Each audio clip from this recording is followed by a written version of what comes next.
ছি ছি ছি ভবানী মা, এ তোমার কেমন ধরো আচরণ? হ্যাঁ, ঘর ভর্তি মানুষের সামনে তুমি সপাটে চরকুশি দিলে ছেলেটাকে। ছি ছি ছি ছি ছি ছি। বুঝিয়ে শুনিয়ে নিতে পারতে। হাজার হোক জামাই তো। এখন মান সম্মানটা কোথায় গেল বলো দেখি? আপনি আমার কোন জন্মের শত্রু ছিলেন খুড়োমশাই বলুন তো? আমার সাথে শত্রুতা করতে গিয়ে আপনার বংশের মেয়ের জীবনখানা ধ্বংস করবেন? তার আর ভালো মন্দ কোনো কথাই আপনার মাথায় আসে না, তাই তো? এ মানুষরা আবার কবে বংশের হতে শুরু করলো ভবানী মা? বিবাহ সম্পূর্ণ হয়ে গেলে তারা পর হয়ে যায়।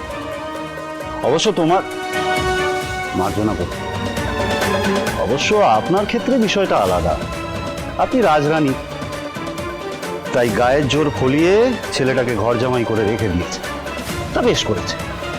আপনার মেয়ে আপনার জামাই করতেই পারে, কিন্তু করে করলেনটা কি? শুধু অপমান।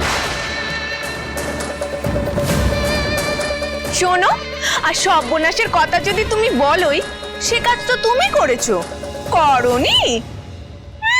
ওই মালতীলতা নাকি? তা কি দরকার ছিল? তাকে এই মহলে টাই দেয়া? বলো কি দরকার ছিল?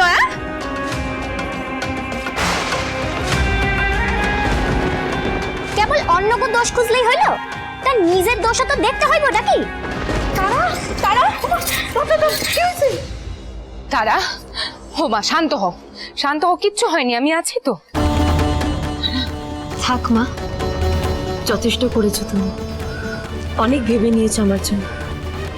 তোমাকে আর কিছু করতে হবে না। এমন কাণ্ড বাঁধাবে আগের থেকে জানলে তোমার সাথে কথাই বলতে যেতাম না আমি।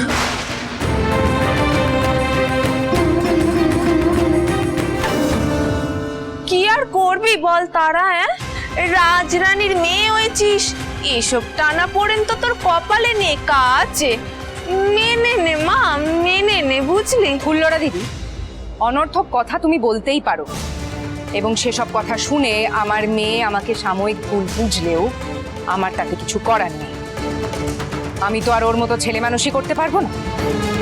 আমি রাজরানী, আমায় রাজধর্ম পালন করতে হবে। আমি শুধু তারার মা নই, আমি আমার প্রজাদেরও মা।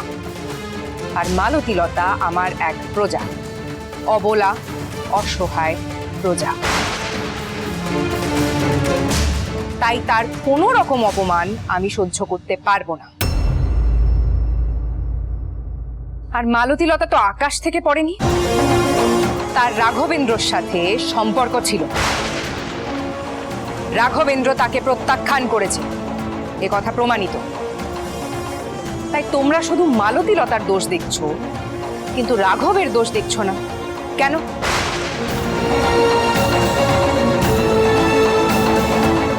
এমন লোভী মেরুদণ্ডহীন জামাই আমার চাই না।